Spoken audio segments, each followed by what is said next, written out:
You made sure everybody else ate.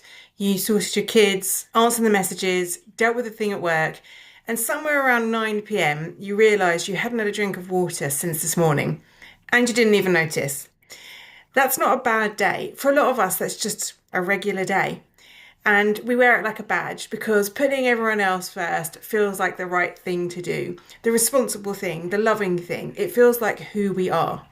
So, if you haven't met me before, my name's Mercedes, and I help people with overwhelm and burnout through a combination of nervous system regulation, Buddhist wisdom, and neuroscience. And in this video, I want to talk about why that story is costing you more than you know. And why putting yourself last isn't actually the selfless thing most of us think it is. Because I've been living this pattern and I'm in the middle of unpicking it and dealing with that as well. And I think a lot of you are going to recognize yourself in the story and how I'm dealing with it. So when we put ourselves last, often it's not a dramatic choice or the obvious thing. So it's not like we're doing this big grand gesture. It's like a slow build up of all the small choices where our needs constantly come last. So something comes up and we deal with that, and then we push our needs down. Our needs just get pushed down and pushed down and pushed down. And what happens, and this happens for me quite a lot, is I push away my needs until I hit a wall, until I'm like, I'm so exhausted, I need to just do something about it.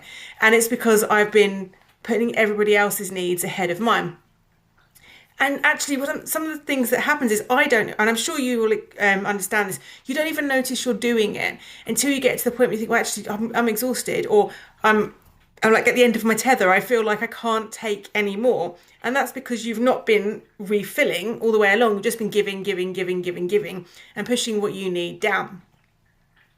So, for me, sometimes it's like when I'm looking after my son, and he wants something, and I will be doing this for him, and I'll be fussing about that, and I'll be worrying about this, and I'm sorting stuff at the school, and then my mum needs some stuff, and I'm doing this, and I'm thinking about my business, and I'm rushing around, and I'm doing all of these other things, and I haven't stopped to think, okay, well, what do I need?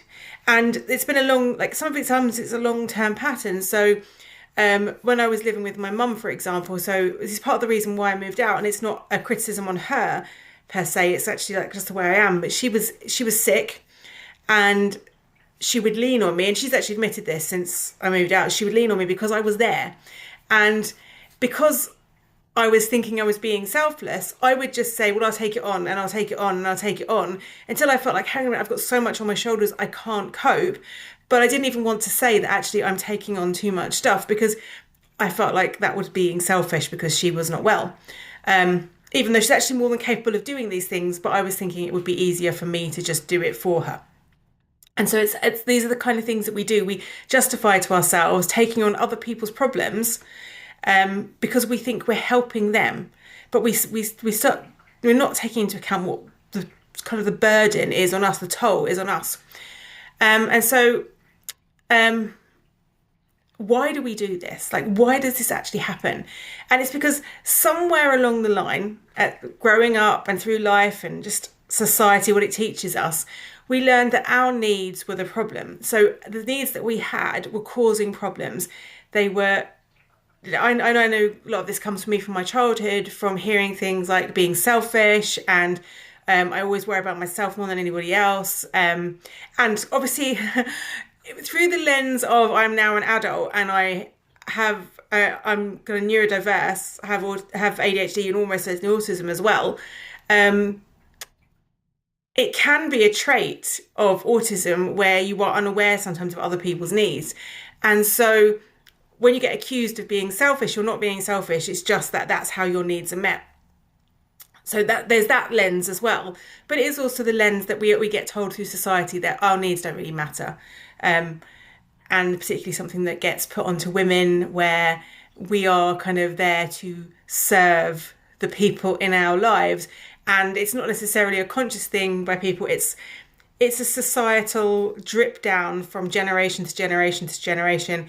And I won't go too much into that because it'll get me onto a feminist rant about marriage and all sorts. And I could be here for a long time. So going back to where we learned it. So what some of the early messages we got was that our needs were insignificant or inconvenient, and they were difficult, they were selfish. And so we developed an adaptation, and we wanted to become the low maintenance one, the one that cared for other people, the one that was capable. And for me, that was growing up with a lot of trauma and abuse in the house. So my dad was an alcoholic, and it was domestic violence towards my mum, and I was growing up around all of that. So I became the capable one. And obviously what happened is when my dad wasn't around and it was just my mum and me and my brother, and I was the older, I became the person that my mum could lean on. So I developed that sense of being responsible, being the one who can cope, because I can be strong for everybody else. And then that means you put yourself last. And it doesn't actually feel like self-neglect, because you think that you're doing something good. It feels like you're being, when I've got kids, a good mum or a good child or a good partner or a good colleague, and it feels positive.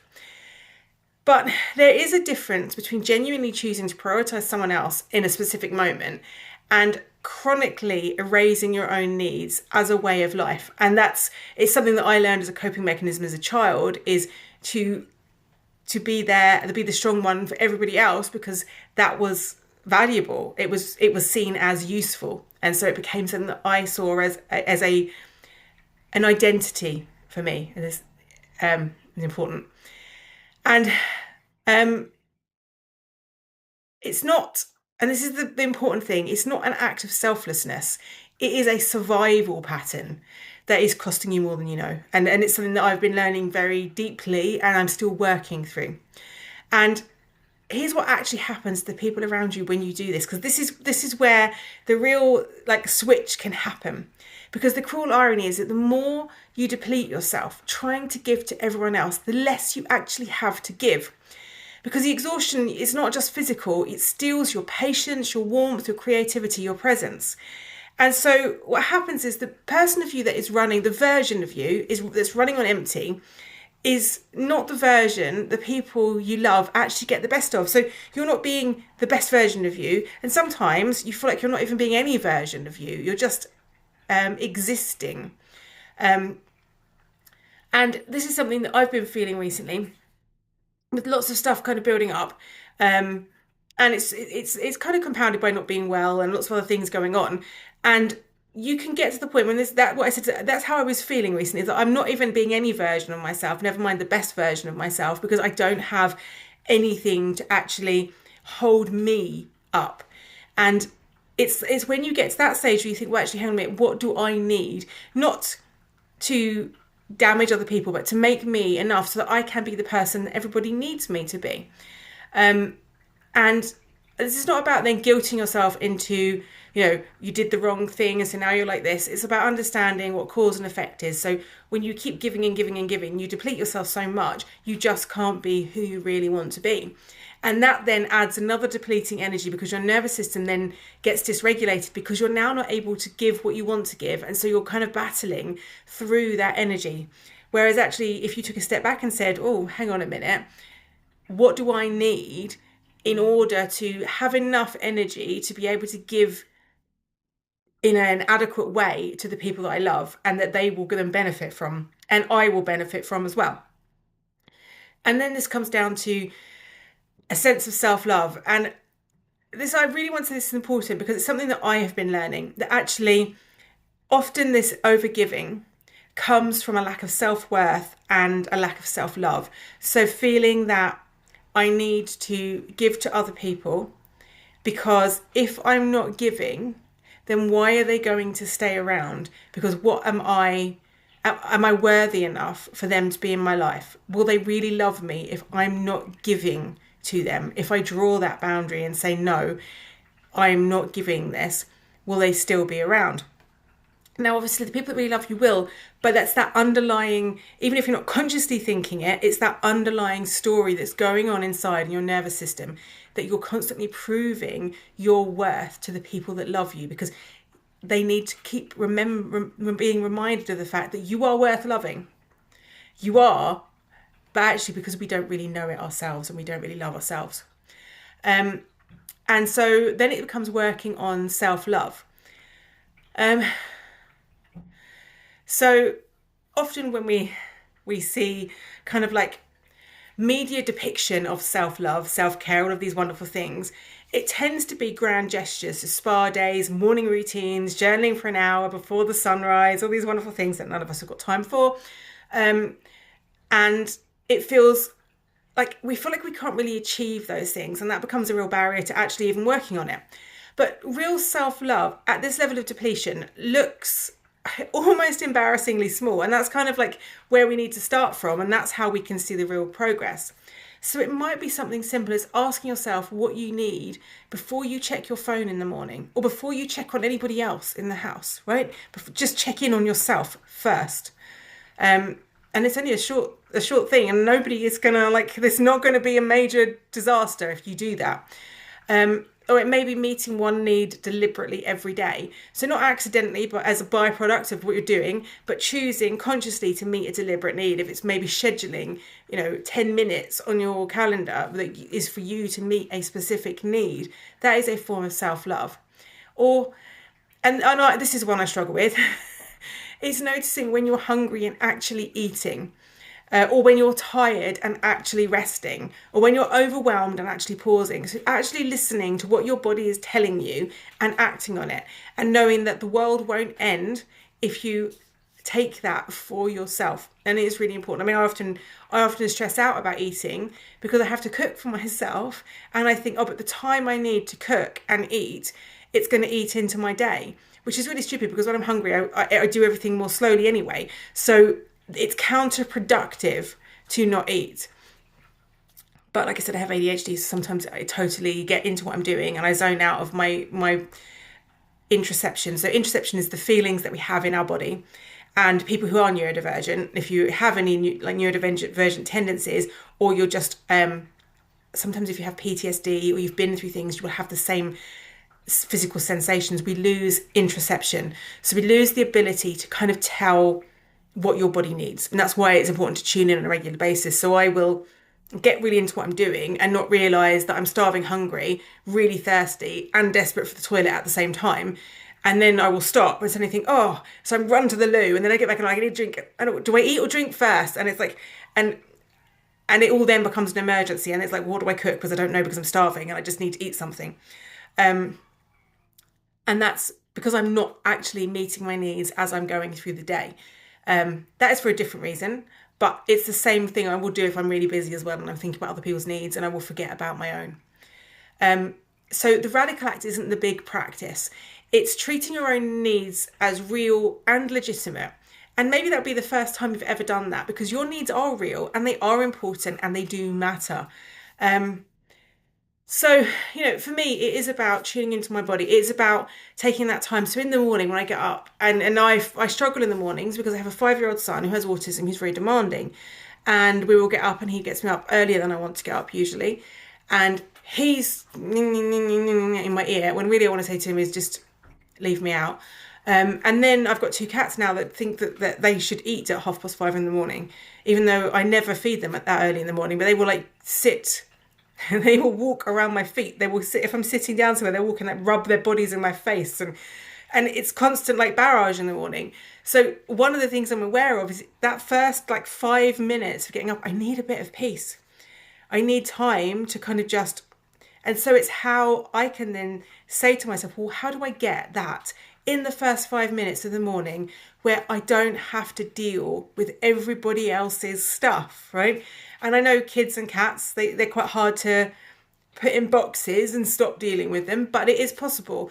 And wherever you are, whatever it is you need, if you need 5 minutes at lunchtime or 10 minutes at lunchtime, if you need that time, it's about how can you give that to yourself, because that's what's really important, because then you get that replenishment to then help everybody else.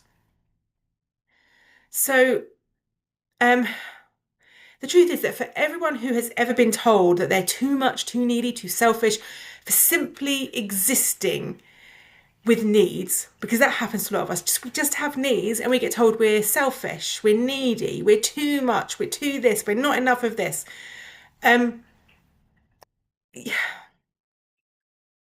It's not true. And the truth is that genuinely selfish people don't lie awake worrying about whether they're selfish, right? Which is what, and I guarantee if you're one of these people that puts everybody's needs ahead of yourself, you will be worrying about, is this selfish? Is this not selfish? If you were truly selfish, you would not be thinking like that. You would just be doing, because the truly selfish people are taking care of themselves, trust me. And the fact that you're watching a video like this, asking these questions and trying to figure out how to be better, it proves that it's not selfishness, and that someone who cares deeply and has forgotten to include themselves in that care needs to understand that they matter too. So just remember that whatever we do, you can't regulate others. And this isn't really important. If you're trying to support others and regulate them, you can't do that from dysregulation. So I will definitely say, like with my son, if I'm dysregulated, right, I know that he will be dysregulated and he'll be more difficult and more demanding and more in my face because I'm dysregulated, and I can't sort him out until I sort myself out. And actually that's one of the things I'm learning, because previously I would look at his behavior and think, how can I help him? And actually what I'm noticing is that I'm dysregulated at that moment. So actually the best way to help him regulate is to regulate myself. And it's the same with so many other things. The best way you can help other people is to help yourself first.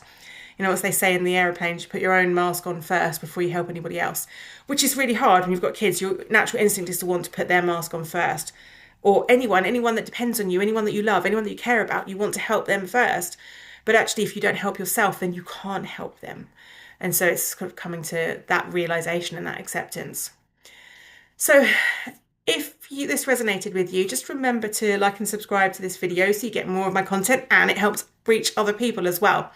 And if you want to start building a daily practice of actually taking yourself seriously, something small and sustainable, but something that works for your real life and not some idealized version of it, I've put together a free resource to go with this video. It's inside the Sacred Reset, my free school community, where we talk about nervous system regulation, burnout, and what it looks like to genuinely come back to yourself. So the link to join is in the description, and I'd love to see you on the inside.